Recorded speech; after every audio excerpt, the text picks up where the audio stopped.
그다음에 이제 정말 쓸데없는 나머지 거 기타 비유동 자산은 이름만 아시면 되겠죠.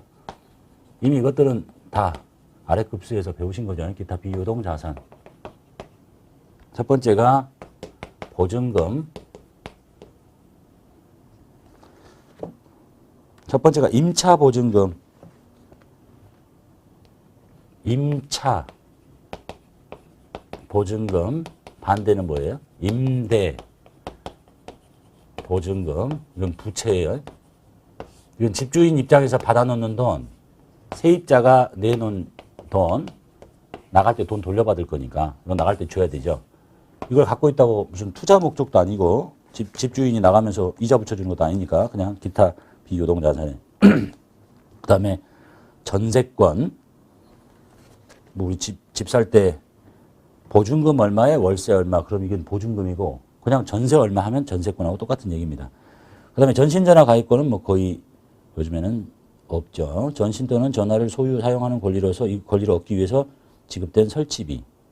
그 다음 나머지 거 보증금. 그 다음에 매출채권 중에 기간이 긴 거. 그리고 매출채권이 이제 외상매출금. 그 다음에 받으름이라고 있죠. 이건 일반적인 상거래에서 발생한 채권이고 보고기간 종료일부터 1년 이내에 회수할 수 있는 거. 근데 길어. 보고기간 종료일부터 1년 이후에 회수해. 장기 외상매출금, 장기 받으러.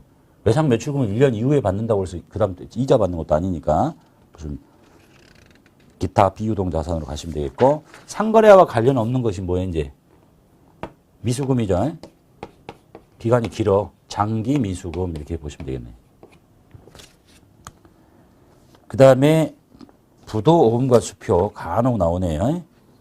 어음을 갖고 있다가 만기일 또는 그 후 2일 이내에 지급 장소에서 어음을 제시하고 그 어음 대금을 이제 청구하는데 이때 어음 금액에 거절을 당합니다. 또는 환어음을 받아갖고 인수하러 사인해달라고 했더니 거절당해. 그러면 이제 부도가 되는 거예요. 지급이 거절된 어음을 이제 부도 어음이라고 하고, 이 부도 어음과 수표는 일반 기업 회계 기준에서는 쓰지 않는 이름이에요. 근데 이제 실무상은 정상적인 어음하고 구분하기 위해서 부도 어음과 수표를 쓰고 있으니까 자격시험에서도 특별한 말이 없으면 부도 어음과 수표를 쓰시면 됩니다.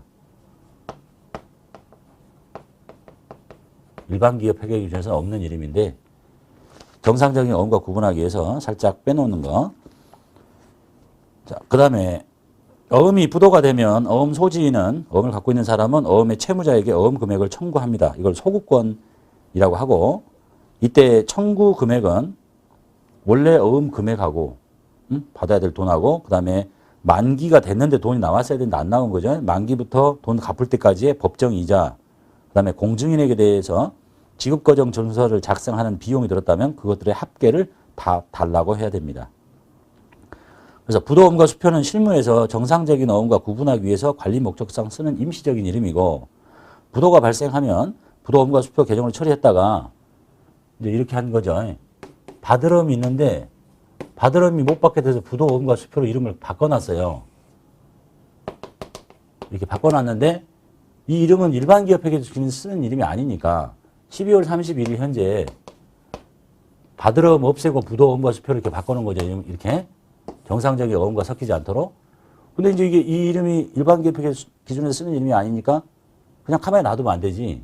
12월 말일자로 이 부도어음과 수표를 회수할 수 있을 것 같냐, 못할 것 같냐.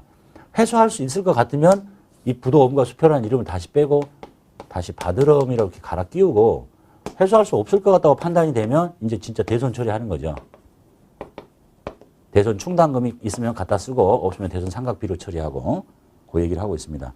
부도가 발생하면 부도어음과 수표 계정으로 처리했다가 기말에 회수 가능성을 판단해서 회수할 것 같으면 매출채권 계정으로 재분류하든지 다시 하든지 아니면 대손 처리하십시오. 자, 실기에서 나온 사례는 딱 이 문제 정도가 되겠네요. 서울 상해에서 발행한 약속어음을 만기일에 발행인의 거래은행에 제시했더니 부도로 확인됐습니다. 그래서 부도어음과 수표 계정을 쓰세요. 그러면 받으러음 빼고 여기다가 부도어음과 수표라고 이렇게 처리해 놓으면 되겠죠. 그리고 소구권을 행사하기 위해서 지급거절증서 작성 비용 등이 현금으로 쭉 나갑니다. 그럼 계속 돈 나가고 이걸 다 부도어음과 수표 이렇게 묶어놔야 되겠죠. 그래서 나중에 이 돈을 이제 받아내면 현금, 대손 처리하면 충당금 이렇게 처리하라는 얘기가 되겠네요. 그다지 여러분 급수에서는 중요한 얘기는 아니네요. 기타 비유동자산의 문제 풀이하도록 하겠습니다. 7월 21일 별로 중요한 것들이 거의 없네요. 한의물산과 공장 건물의 임대차 계약을 하고 임차 보증금 1,000만 원 중에 300은 현금, 나머지는 당좌 수표. 차변에 임차 보증금. 또 거래처가 있으면 걸 때도 있고 자격시하면서 안 걸 때도 있는데 이것도 나중에 줬다가 받아야 될 거잖아. 그러니까 한의물산 이렇게 걸어주시는 게 좋겠어요. 현실적이라면 걸 거예요. 금액은 1,000만 원이에요. 대변에 현금으로 300을 줬고 나머지는 당좌 수표를 발행했고 당좌 예금의 감소 처리하시면 되겠네요. 22번 2월 28일에 역삼기기로부터 받아 두리은행에서 할인받은 약소금 600만 원이 부도가 됐습니다. 부도가 돼서 은행에서 상환 청구를 받고 만기일 이후에 법정이자 10만 원을 포함해서 610만 원을 현금으로 줬대요. 그리고 역삼기기에게 전액 상환 청구를 요구합니다. 즉 이렇게 되었다는 얘기겠죠. 내가 역삼기기한테 받으러움이 이렇게 존재하고 있었는데 600짜리가 은행에다가 할인을 한 거야. 밖으로 나가 있었겠죠, 이제 받으러움이. 근데 부도가 났다는 거지. 그러니까 나는 이 어음을 받았을 거고 받은 어음을 또 그대로 놔두면 안 되죠. 곧바로 이걸 없애고 이미 나가 있잖아요, 받으러움이. 그래서 그냥 곧바로 부도 어음과 수표 이렇게 갈아 끼우면 된다는 얘기네요. 집어넣었다가 다시 뺄 게 아니라 부도 어음과 수표. 근데 이게 이제 600만 원만 지급하는 게 아니라 역삼기기 거죠.